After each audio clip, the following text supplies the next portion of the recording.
Jack White entering Heaven Alive album review. Let's chat about it. Hey friends, what's going on? John here from What's Spinning. Here tonight to chat about this new album, the second album of the year from Mr. Jack White. You know the guy, guitar legend, Detroit rock royalty, one half of the legendary White Stripes. The guy has, done it all in the music world. And as far as, the White Stripes goes, I mean, you kind of know my thoughts already. They were probably the biggest band to me in high school. I genuinely wanted to be Jack White. I thought the guy was so freaking cool. But as far as the solo stuff goes, I have many mixed thoughts. I feel like I always will. I mean, for one, when he debuted with his solo stuff with Blunderbuss, I thought he was doing some cool stuff at the time. It was nothing wild or exciting or game-changing or anything that was gonna make him a bigger star than he already was, but at the very least, to me, it sounded right. It's bluesy, it's eclectic, it had a ton of personality as well.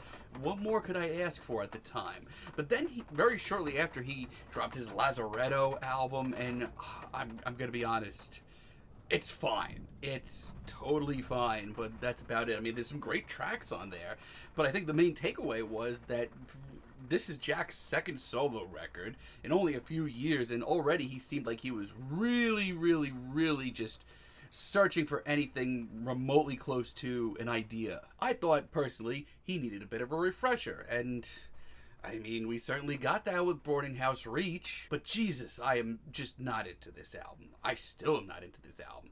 I thought it was a little much when it first came out, and my thoughts haven't changed that much. Now, like I said, this is round 2 for him for the year. Earlier this year, he put out his Fear of the Dawn album, and personally, I actually liked it quite a bit.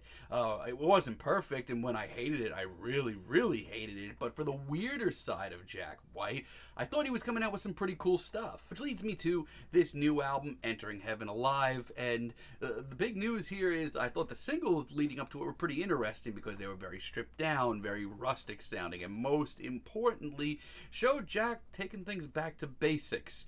Let's chat about it. This album starts off with a tip from you to me, and honestly, right off the bat, this is really just taking me back, especially in the production stance. It sounds a lot like the bluesy, stripped down Jack that we were getting on his early solo recordings. It's bluesy, it's rustic, it's a little dusty sounding, and it has a lot of personality too. But most importantly, Jack here sounds, reinvigorated. It sounds like this is, coming to him again. I mean, it's not as experimental or as quirky as where he's been the last few years, so if you've been really vibing on his last 2 releases, you may not be into this. But for now, I think this is really tasteful and really likable. On the other hand, all along the way is even more stripped down, even bluesier. I mean, it's odd to hear Jack so hushed and so quiet, especially where he's been the last few years. But there's also a big level of intrigue here, like the level of mysticism that I haven't heard in Jack's music in a while. So there is still a level of quirkiness and, experimental, sort of, to an extent, which I think it needs. Love is Selfish, it's been around for quite some time, since earlier this year,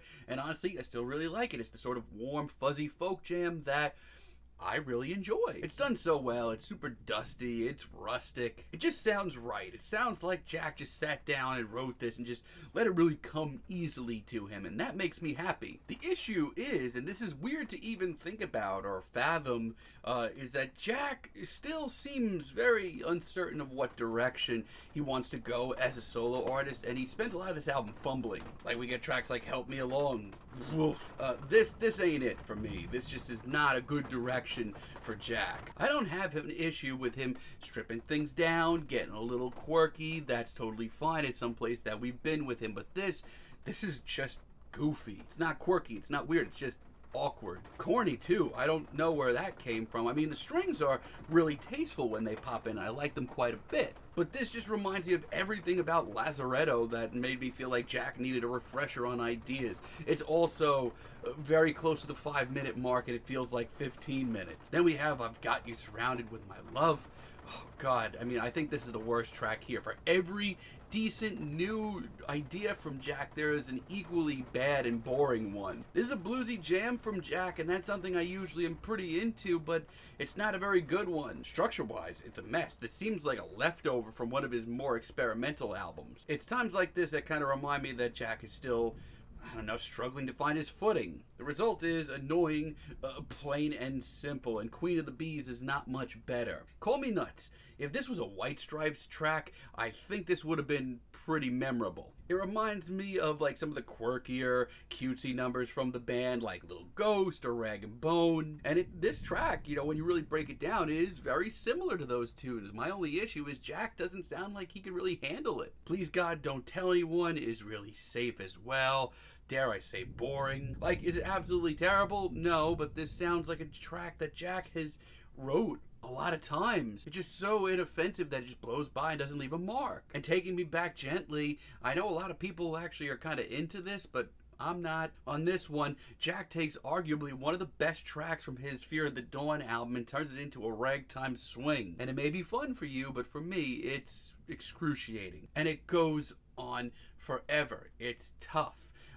It's also tough because there's also a lot of later great moments on this album. A Tree on Fire from Within is really cool, albeit a little cookie cutter for Jack. There's a real rustic beauty to this track, and it's very visual. It's done really classy. I really love some of the drama that we get on this track. It's almost poetic. And I am so happy with If I Die Tomorrow all around. It's the track that gave me the most hope for this album, and as far as a single goes, I think it's one of the best things that Jack has done in a while. Creeps along, it has a lot of really beautiful elements like these mysterious synths and the layered vocals, but it also has a lot of heart and personality too. Like, this is the kind of risk that I would have killed for in, like, the Blunderbuss era. I mean, if you're into Jack's music and don't mind him staying a little bit more on the rails and a little less eccentric, give this a listen. And the plucked guitar solo we get at the end is really memorable as well. And A Madman from Manhattan is just the essence of cool and the real left turn that I needed here. This is all around just a really great sound for Jack. It's got a slick acoustic groove that's really sharp, and